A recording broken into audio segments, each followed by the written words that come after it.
అందరికీ నమస్కారం. ప్రతిరోజు వంటింట్లో చిన్న చిన్న సమస్యలు ఎదుర్కొంటాం.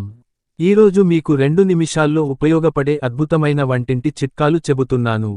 ఉల్లిపాయలు కోసేటప్పుడు కళ్ళలో నీళ్లు వస్తాయి కదా. ఇలా రాకుండా ఉండాలంటే ఉల్లిని కోసే ముందు 10 నిమిషాలు ఫ్రిడ్జ్లో పెట్టండి. ఇక కళ్ళలో నీళ్లు రావు. కూరలో ఉప్పు ఎక్కువైపోతే ఒక బంగాళాదుంప ముక్క వేసి 5 నిమిషాలు మరిగించండి.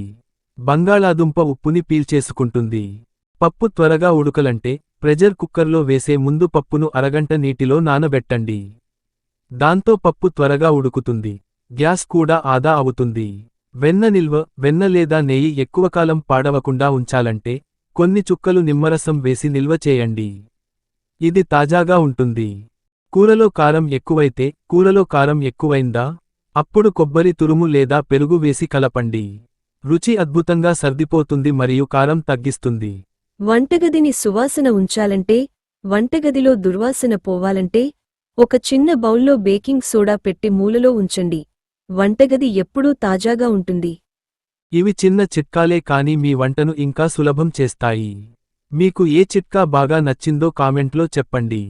వీడియో నచ్చితే లైక్ చేయండి. సబ్స్క్రైబ్ చేయడం మర్చిపోవద్దు.